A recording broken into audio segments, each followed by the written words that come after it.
Hey guys, give yourself a pat on the back for clicking through. Most people don't take that step. I want to commend you for that. We're action takers here and love to see it. What I'm about to tell you, I think has the potential to impact your life. I know it does, and I'm very confident that you're going to enjoy what I'm about to tell you. My name is Scott Ulmer. I'm the CEO and founder of Little Pink Houses of America and Pink House International.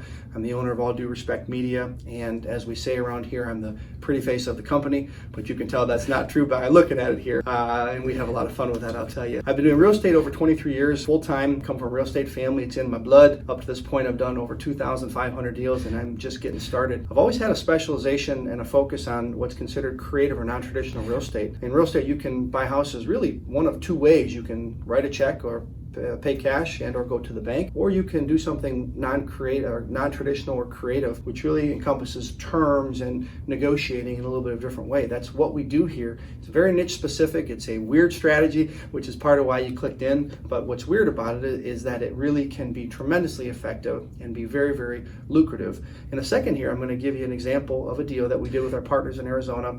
Very proud of them. It was their first deal, and they made $16,500. Get this, in 14 days from contract to close. When they put under contract with the seller to buy the house to when they were able to sell it to one of the buyers that they were working with was 14 days, and they brought in $16,500. One of the things we talk about here is that not many people in their life have a chance to bring that kind of check home. Most people work paycheck to paycheck, and even if they make a good living, they don't get the chunk money or the lump sums like that, and sometimes we lose sight of what that can do for people's lives. I assume it would do wonders for your life. I know what chunk money has done for my life over the years.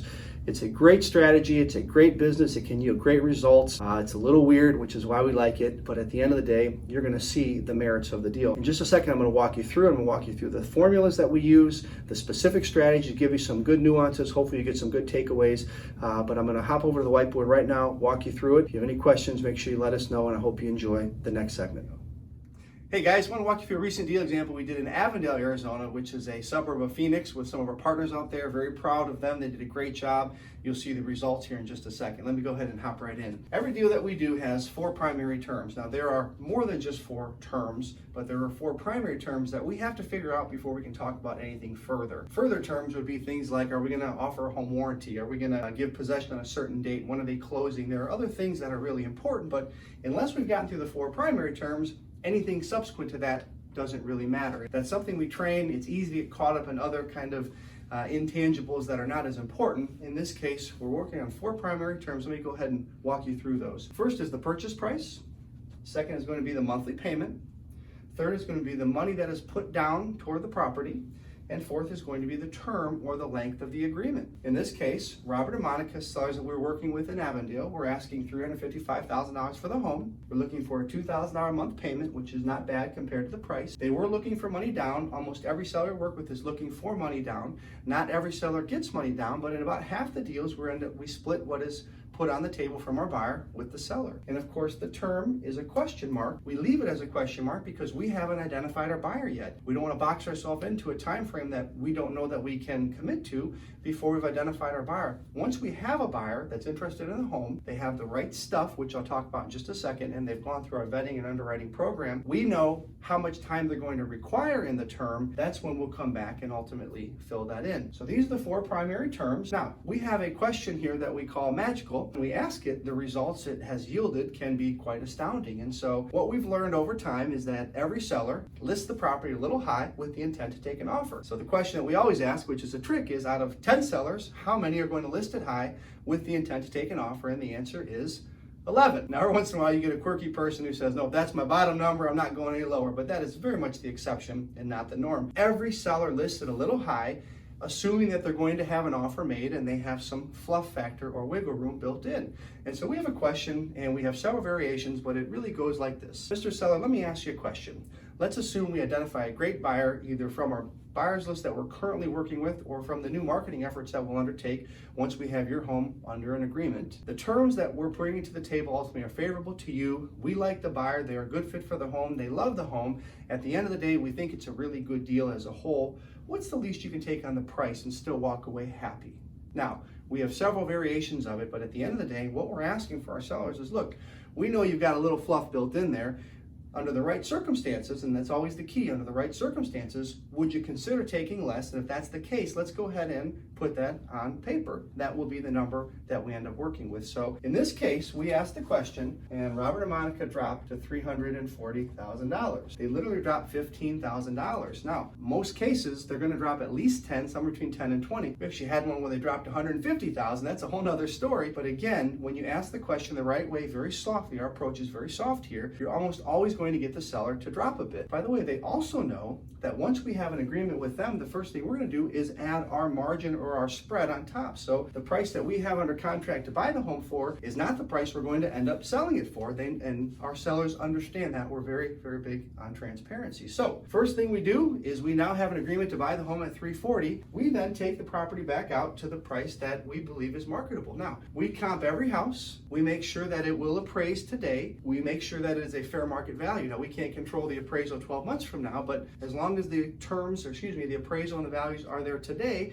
we're comfortable working with it. This one comped out every day of the week at $355,000, so we're very comfortable taking it back out. Along come Alicia and Pete. They own a blacktop asphalt company, self-employed business owners. We realized several years ago are really one of the biggest demographics that we target. There's two rules when you're a self-employed business owner. Rule number one is you make as much money as you can. Rule number two is pay as little taxes as you can. We understand the nature of that, but the problem or the quandary that those folks face is that even though they either generate a lot of money or have access to a lot of money, when they write everything off and they have a very low net on their tax return, it's going to hurt their ability to borrow at a bank. Banks lend on tax returns. Of course, there are other factors, but they're looking at your net income on your tax returns. So very big demographic for us are those folks that own businesses that are considered self-employed. Alicia and Pete were prime examples of that. Great buyers. Ultimately, they came to the table. One of the things that we train is how to guide the buyer to the offer you like. Now, let me say again, we're very soft with our approach here. We're not hard sales. We're not salesy. We don't like to squeeze people. We don't like to be squeezed, so we don't like to squeeze people. So our approaches are always going to be soft. It's got to be the right fit, the right circumstances, the right terms and conditions for the buyer. But in those situations, if we see that, we're certainly going to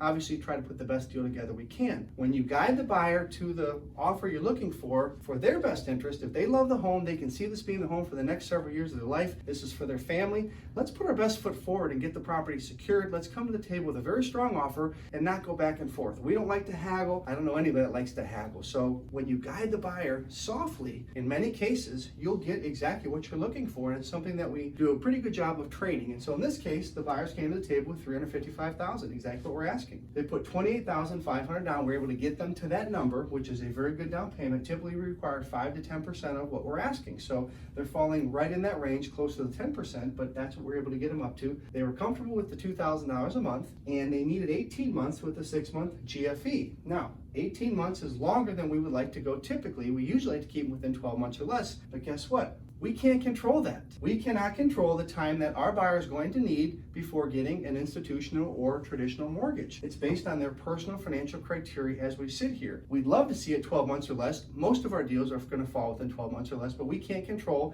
if someone needs more time. In this case, they needed 18 months. We can't offer them less than 18 months because we would be setting them up for failure. We're big believers in win-win-win. We want to see everybody we work with happy. We want to see everybody walk away from the closing table happy. That's important to our core culture here. So we want to set them up for success. They need 18 months. That's what we're going to have to give them. Now, a 6-month GFE is this. GFE stands for good faith extension. We always like to build in a little cushion for our buyers up front. That means if life throws you a curveball within the 18 months and you're going to need more time, we've built it in for you right up front. It's a comfort factor, which enables our buyers to put more money down and be more comfortable with the transaction because they know they've got a bit of a backstop. Now, we don't just grant them 6 months. They have to provide us some sort of a letter that they've been denied from the bank. They have to have attempted to get a mortgage. If they've attempted and we're denied, we're going to give them that extra 6 months. That is built into every deal, again, as a comfort factor, a feel good, and it certainly does go a very long way. So the deal as a whole was very clean. It was a very strong deal.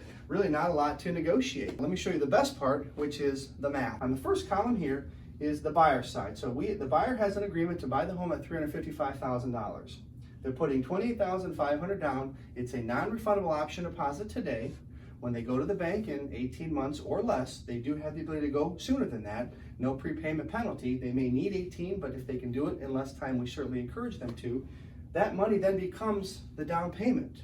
So it's a non-refundable option deposit today. It converts their down payment when they go to the bank. Now the beauty of it is that not only do they get a dollar for dollar credit off of the price, so in this case, price minus the money that they're putting down today, leaves them a balance of $326,500. That's column 1.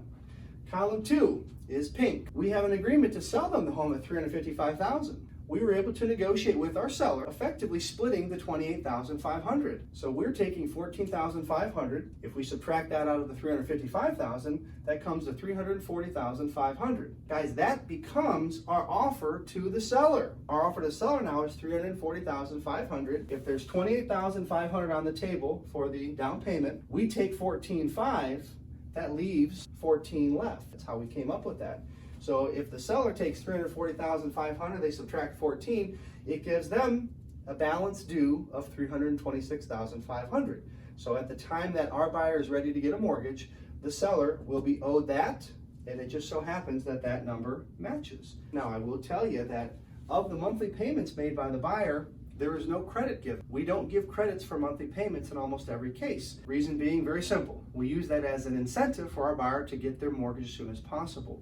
Now, we know that they need 18 months. Can they do it a little sooner if things go well? The answer is yes. We want them to go sooner. We want them to go as soon as possible. We just want to see them be a happy homeowner. That's our entire premise for what we do. We create homeowners here. It's our mission, it's our purpose, it's our drive, it's our passion. So we want to see them get the deed of the home in their name, and as we say with a big smile, live happily ever after. A little corny, but we mean it certainly. So at the end of the day, receiving $14,000 up front is a pretty easy sale, pointing out that they're going to be receiving $2,000 a month payments for 18 months. Again, longer than we wanted to go, a little longer than they wanted to go, but at the end of the day, when you're generating a positive cash flow, it can be a relatively easy sale. So let me take you to the seller category here. So the seller up front is going to receive a $14,000 non-refundable deposit. Should anything go awry with the deal, that money is dispersed at closing. It is not held in escrow. It is their money to spend.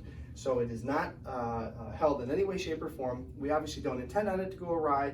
We intend on the deal going together, but no matter what, that money is non-refundable. If you take a $2,000 a month payment at times 18 months, that's $36,000 they're going to be receiving in the first 18 months. Should our buyer need an extra 6 months and they've gone to the bank and showed us that they can't get a mortgage, we have to give them that good faith extension. Again, the seller may not be excited about 6 more months, but guess what? They're going to be receiving another $12,000 in monthly payment. It offsets the fact that they didn't want to go a little bit longer. In this case, they're going to be generating $36,000 with the possibility of another $12,000 should our buyer need an extra 6 months. Not only do we bring a full price offer to the table, which is a really big deal, but there's no real estate commissions when you work with us, guys. Right off the bat, you're going to be saving anywhere from 3 to 6% just in commissions versus an agent if you were thinking about listing. And not only do we deal with expired listings where someone has tried to list it and sell unsuccessfully with an agent, but we also work with folks who are considering selling it through an agent where they've tried it for sale by owner, didn't have success, and now are looking at alternatives. So in either scenario, we're going to save them those commissions. And the other thing that we don't really talk about a ton is that we pre-negotiate buyer closing costs. Sometime in the last 10 to 15 years, it became a standard for every buyer to ask every seller for contributions or concessions toward their closing costs. Seller contribution toward buyer closing costs. Now, rule of thumb is 3%, guys. And in many cases, that contribution from the seller can make or break the ability for the buyer to get the loan. However, in this case, we pre-negotiate that, which again, rule of thumb 3%, you're talking over $9,000 that we're saving our seller right off of the bat. Those are really big features and benefits and why our program is very appealing for every seller. By the way, this isn't for every seller. It's got to be a good fit for them, good fit for us. It's not for every seller. So it's got to be the right fit as a whole, but those that can afford to wait have a very significant economic benefit, as you're seeing here. They were very, very happy with the deal as well. And let me take you to the best category here, which is the one that's in pink. So pink here, we made $14,500, as you can see. One of the things that we negotiate and part of our strategy is we always keep the very first month's payment. Now, there are times we will have to negotiate that and throw that back into the pot, but in every case, we're asking for the very first month's payment. So in this case, when our buyer took occupancy, we kept the first payment of $2,000, which gave us a total cash on cash today of $16,500. And as I mentioned before, it took 14 days from the time we put it under contract here to when we actually closed it with our buyer. One final point, depending on the deal and what we're able to negotiate, we will also ask for the very last payment of the term. So we don't receive that today, but sometime within the next 18 months, we'll have another check for $2,000, which would bring our total on the deal to $18,500. $500. Biggest question I always ask is, how much money did we have in the deal to recognize that profit? And the answer was zero, the goose egg. Part of the beauty of our strategy is you don't have to lay out a bunch of capital, a bunch of cash. You don't have to risk a lot of cash in order to do this. It's all done through contracts and certainly knowledge. So very proud of our partners. They did a great job, and I know that they're happy campers as well. Look, it's a great deal, and I don't want to minimize that, but this is what we do every day here. This is bread and butter for us. If you're willing to put the time in, you're willing to follow a blueprint of which we provide you. You have good character, you want to see people happy and be successful and have win-wins at the closing table, you might be a good fit for us. Thank you for paying attention here. Rewind it if you have questions. You're going to have an opportunity to not only see some extra videos below, some testimonials, other success stories we want you to see, but you're also going to have an opportunity on the left-hand side here to see if this is a good fit for you. Look, we're not here to sell you anything. In fact, nothing will be sold on the phone call unless you ask for it. We just want to see what you're doing and if there's a way that we can help you do it better. I'd encourage you to take advantage of that opportunity. Click in, again, no obligation, but if you just want to see what we're doing and how we're doing it and see if it's a good fit for you, we would welcome that. And I've got a message for you at the bottom here. I want you to read, look at some of the other stories, and let us know if that can be you one of these days. Guys, thank you so much. Certainly appreciate you watching. We'll talk soon.